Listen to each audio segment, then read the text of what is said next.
Hello, I'm Mason Reddick, and this is going to be my Project 1 on 5 important tools, techniques, or models for manufacturing.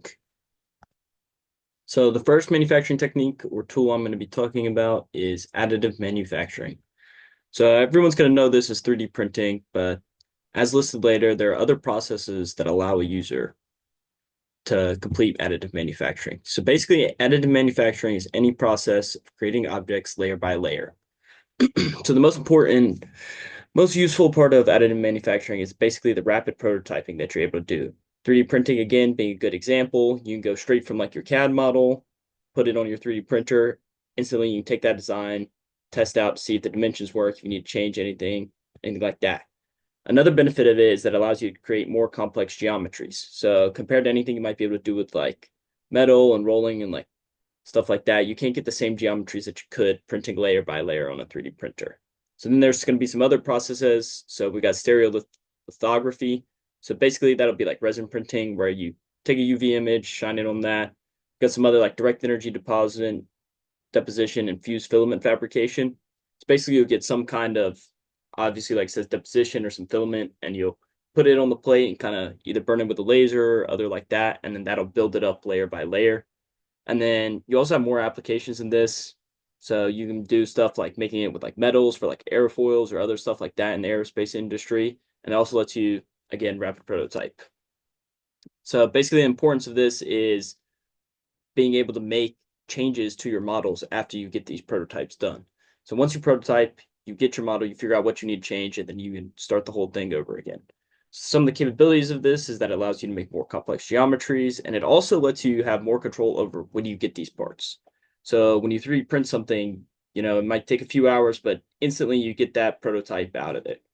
If you were to try and make that out of metal, you need to have the right equipment or more expensive equipment compared to a 3D printer, say, and you might have to outsource that to other locations, so you won't get that instantly.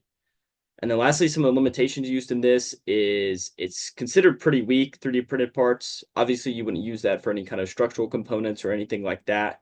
And then it's also good at rapidly prototyping small designs, but as far as any larger designs, you're going to run out of room in your 3D printer, and the time's going to increase like almost exponentially as you increase the dimensions of your parts. So the next thing I'm going to be talking about is finite element analysis. So FEA, as it's more commonly called. So FEA is basically just a computational technique, basically used to you use in multiple things, heat transfer, fluid dynamics. What I'm kind of be mainly talking about is doing like stress analysis and stuff like that. I have a little bit of experience with HyperWorks, developed by Altair, if you ever used that. So you get a mesh on an object, and basically HyperWorks will calculate for you, hey, what are the stresses by mesh? I'll show the next page. By mesh, I mean something like this. So you can see all these corners here, all these rectangles. So HyperWorks will calculate for you, hey, here's your stress here, here's your stress here, and it'll come out with you. And basically, it'll give you your maxes and mins. And that's really all you care about is whether or not my part's going to fail. So instead of having to do that by hand for, who knows how many squares there are in this mesh here, you can kind of just do a finite difference method of splitting that into all those individual meshes, and then HyperWorks will go ahead and do that for you. So basically, the importance of this is not not needing to make a prototype at all to test to see if it's going to fail or not. You can just go ahead and run HyperWorks on something on your CAD design and see, hey, is this going to fail? Is it not going to fail? Is it safe to put this in a car? And then also kind of some of the capabilities you have. There's like the pre-processing, like I said, where it's meshing and stuff like that. Then also you can show afterwards, hey, here's our distributions, here's where the deformation is, here's what the failure mode is, stuff like that. Some of the limits of this is you're going to need a pretty good computer to basically be able to run these like complex simulations. And then there's also going to be a bit of a learning curve because even if you understand how to calculate, say, like the von Mises stress at this corner, you're still going to need to learn how to use the software to be able to do that. And then there's also always some kind of inaccurate results when, let's say, maybe the mesh isn't quite right around this bolt or whatever. There's going to be some accuracies around there, and then that might lead you some different results than you were expecting. So the third process I'm going to be talking about is lean manufacturing. So basically, the whole point of this is to try to minimize waste while maximizing productivity. So I looked it up, and supposedly lean manufacturing was made by Toyota, And basically, it's just going to focus on improving workflow efficiency, ensuring high product quality, stuff like that. But the important thing is the five core principles. So first, you're going to define value. So understand what the consumer values and what they really want out of your product. Then you're going to map that value stream. So basically, you're going to map out, hey, what does this go to? How important is this? And then you're going to eliminate everything that's not essential. Then you're going to create a flow to minimize the bottlenecks. You're going to establish demand-driven production instead of over-reducing the industry, and then basically just continuous improvement on that, continuous improvement on that. So as we see the five core principles up there. And then basically the main importance of that is just eliminating waste. You eliminate seven types of waste here: transportation, inventory, whatnot. But transportation is going to be a huge thing here. So for the capabilities, we'll talk about just-in-time production. So basically producing only goods as needed, and it reduces your inventory costs. And then there's also going to be some limitations there for that because basically you're getting the parts in as soon as you need, and then you're also just shipping them out when you need. But this is kind of be vulnerable to maybe some supply chain disruptions or stuff like that, where the materials are getting to you later than you needed to them compared to like when you were supposed to ship these out. Next up, we'll talk about CNC machining. Obviously, CNC machining is going to be super precise. Oh yeah, computer numerical control. So basically, anything that is controlled by a computer. So it doesn't have to be a mill or lathe. There's other things, drilling, cutting. All these can be done with minimal human intervention.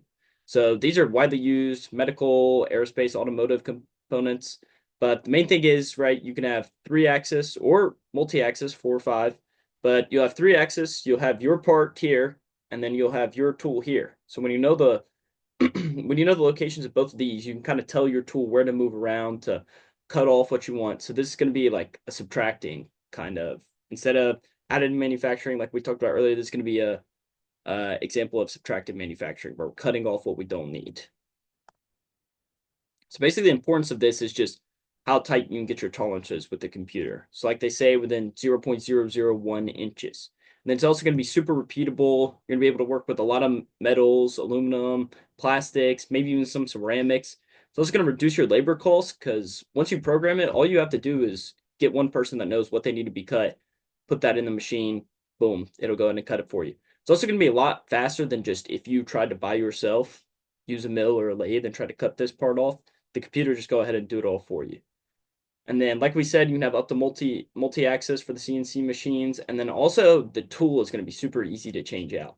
If you got a different machine, you need a different tool for here, you need something a little rounder, you need a drill bit, you can just go ahead and swap that out pretty quick, and it's going to be basically hassle-free. But some of the big limitations, obviously, the main one is going to be your initial investment. It's a lot of money and software that goes into your buying your CNC machine. So you're gonna have to put a big down payment on that. It's also going to be some complex programming. So you might have to hire someone to basically maybe work that machine or knows how to work that machine. And then also, like we talked about, this is going to be subtractive manufacturing. So instead of building up where basically there's almost no waste minus the supports, we're going to be taking your block and then cutting away to get what. So there's going to be a lot of waste there that we might have to recycle or figure something out to do with. Lastly, we're going to be talking about injection molding. So as you can see on the right example here, you can see how it goes from crosshead, heater, pushes your plastic in there, molds it. Good example here is these Lego bricks, super quick. Think about how many Lego bricks get printed. It's you just, boom, do a lot of Lego bricks. So high volume is definitely big. And then once it's ejected, you just do it over and over and over again. So you can do a lot of plastic components with this. There's some medical devices you can do.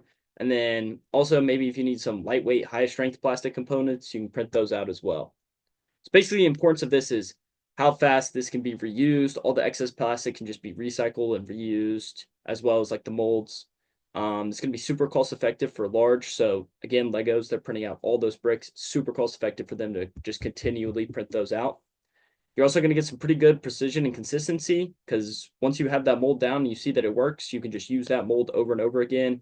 And then you're also going to get fast cycle times as basically as soon as you inject that part, it's going to start cooling. It's going to be cooled enough to where you can pop it out of that mold and basically move on to the next one. Some limitations here is you're going to have some high initial costs. So the mold design and manufacturing itself can be pretty expensive. It's also plastics. We also talked about there were some other thermoplastic elastomers, like I talked about earlier, that you can print out of. But I mean, plastic is basically going to be our main issue here.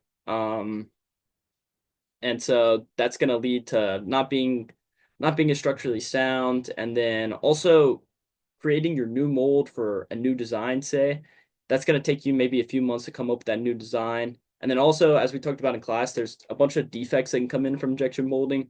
So you can have some warping, some sink marks, and obviously there's some techniques that we talked about to reduce these, but just something to always be careful for. And then here's my sources. Go. All right. Thank you.